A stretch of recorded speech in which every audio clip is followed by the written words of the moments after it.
Hello Puffin readers, I'm Sophie Kinsella and I'm going to read a story to you from my book Mummy, Fairy and Me, which has got lovely pictures in it by Marta Kissy, and it's all about a little girl called Ella whose mummy looks like a normal mummy, but secretly she's a fairy.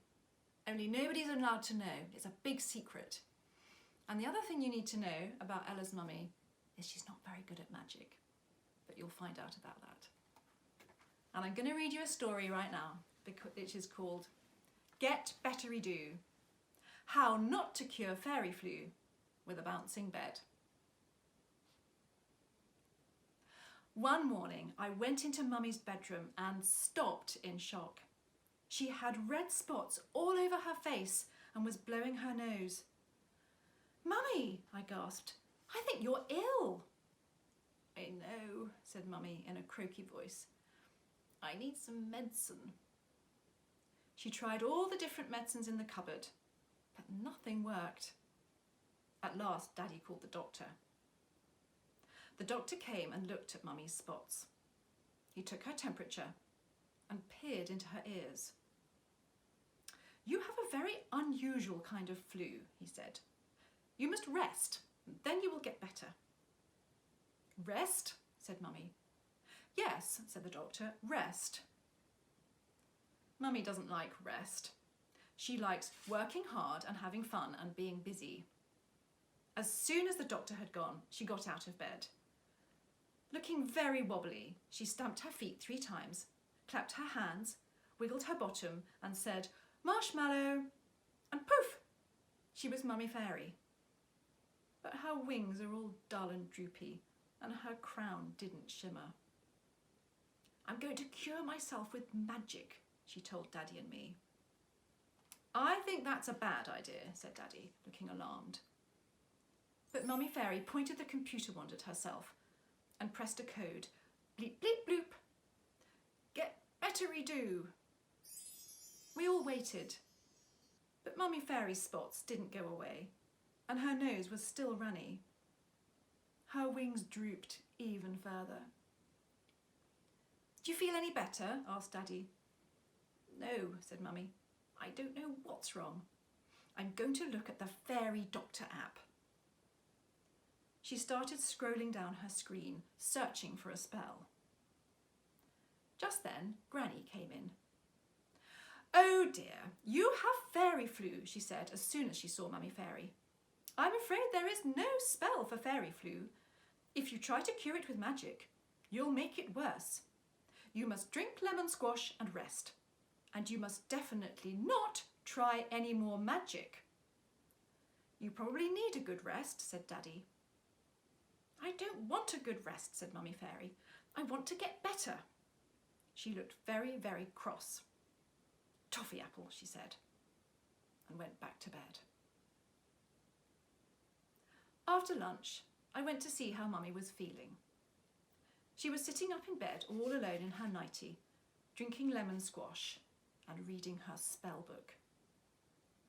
Mummy hardly ever gets out her spell book. It's very old, and the writing is very tiny, and the pages are very thin. It was written hundreds of years ago by the old fairies. Nowadays, most fairies have computer wands to tell them about spells instead.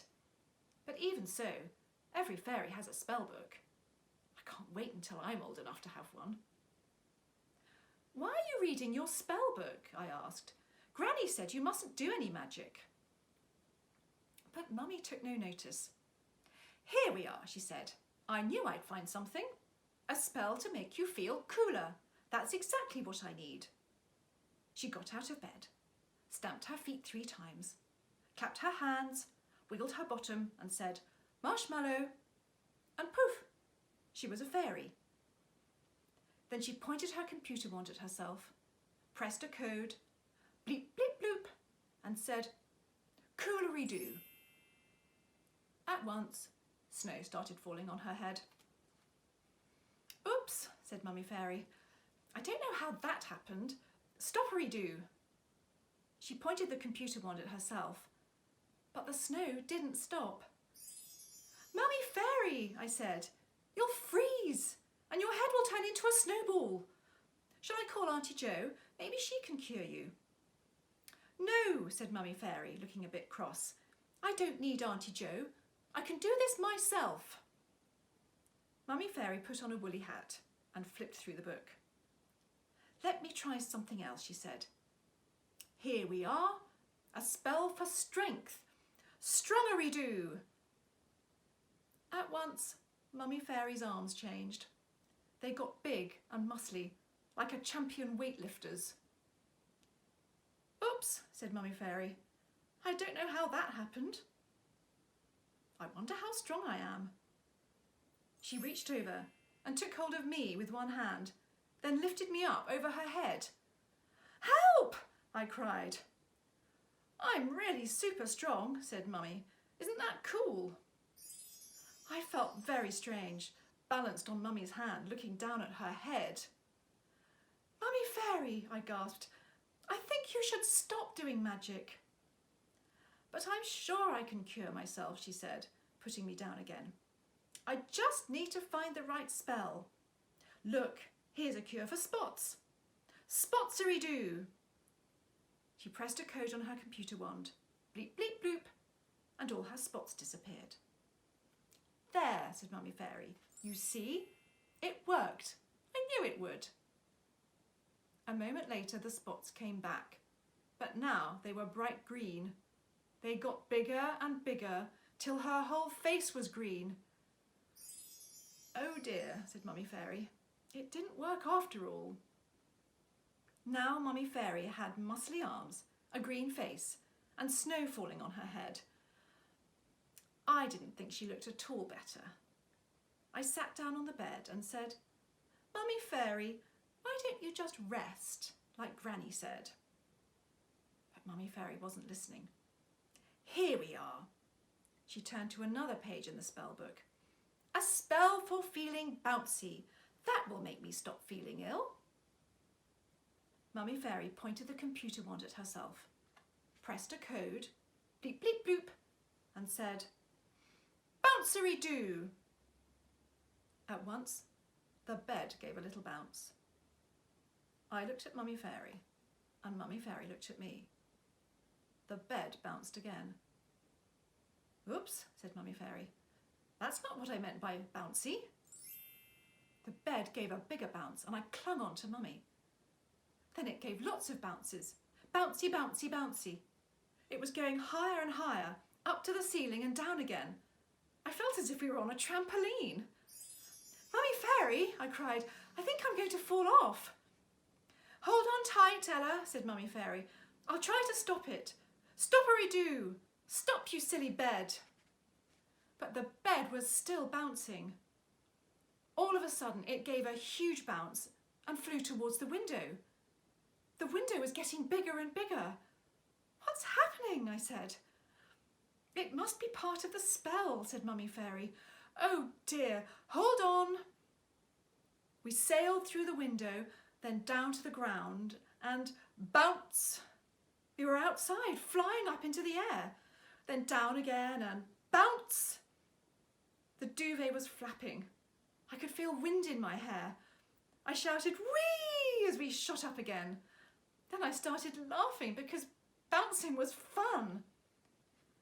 What are we going to do? Said Mummy Fairy. We can't just keep bouncing all day. The bed landed on someone's lawn and then bounce, up we shot into the air. Stoppery-doo, shouted Mummy Fairy. But the bed didn't stop bouncing. We bounced 10 more times. Then the bed seemed to get tired. It made stretchy shapes and yawning sounds. It landed on top of a house and stopped. Mummy Fairy and I looked at each other. We were stuck on the roof of a house. Mummy Fairy was in her nightie. How were we going to get home? My head is really cold, said Mummy Fairy. I must get rid of this snow. She pointed the computer wand at herself and cried, Heatery-doo! But the snow didn't stop falling on her head. Nothing had happened. Oh dear, said Mummy Fairy. I really wanted some warmth. Suddenly I heard a roar and I screamed. A little red dragon was flying towards us. It had a pointed nose and sharp claws. It sat on Mummy Fairy's shoulder and breathed out fire with a roary sound. "Mummy Fairy," I said, "there's a dragon on your shoulder." "Not that kind of warmth," said Mummy Fairy. "Shoo," she said to the dragon, but it wouldn't go. "Can we keep him as a pet?" I begged. "Can we call him Rory? I think Daddy would love him. You know I've always wanted a pet." "Daddy would not love him," said Mummy Fairy. "We need to get rid of this dragon and go home." Then I saw a man. He was on the roof of the next door house, fixing the tiles. "Look, Mummy Fairy," I said. "There's a man. He can help us." "I'll talk to him," said Mummy Fairy. "Excuse me," she called, waving her arms. "Cooey!" The man turned round. When he saw Mummy Fairy, he nearly fell off the roof in shock. "Help!" he shouted. "It's a monster! It's a monster with a green face and muscly arms and a dragon on its shoulder." "I'm not a monster," said Mummy Fairy, and the dragon roared. The man looked even more scared. "It can talk," he said. "Help! Save me from the monster!" "I'm not a monster." Mummy Fairy was cross. "Please don't eat me," begged the man. "I'm not going to eat you," said Mummy Fairy. "Why would I eat you?" "Because you're a monster," said the man. He looked so scared of Mummy Fairy that I couldn't help giggling.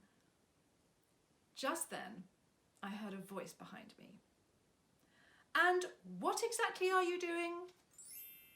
It was Granny Fairy. She was flying through the air with her shimmery wings and gold crown with blue stones, frowning. She sat down on the bed, fluttering her wings.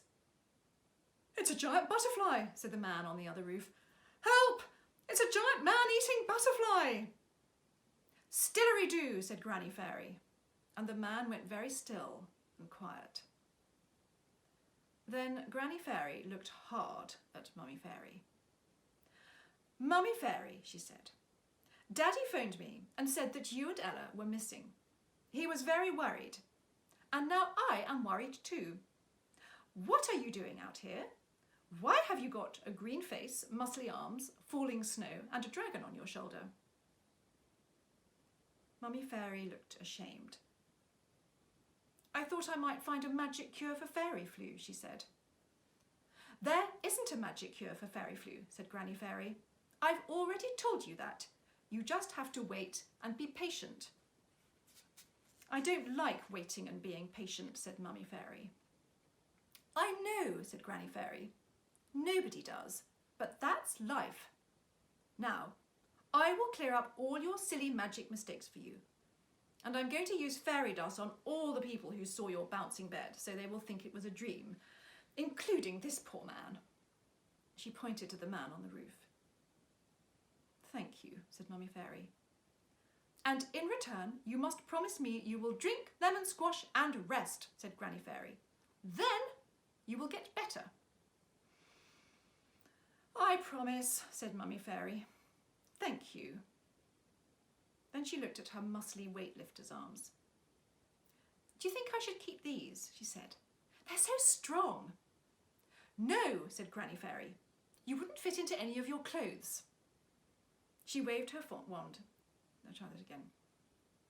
"No," said Granny Fairy. "You wouldn't fit into any of your clothes."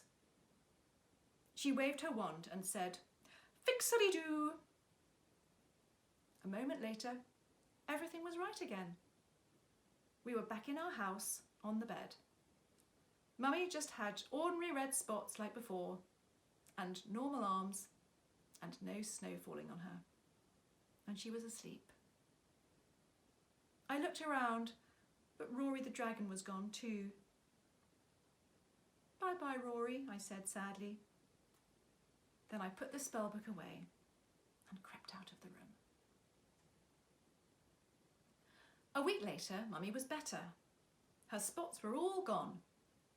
She got out of bed and had breakfast and put on her office suit to go to work. When we went outside, Zoe's mum was in the garden with Zoe.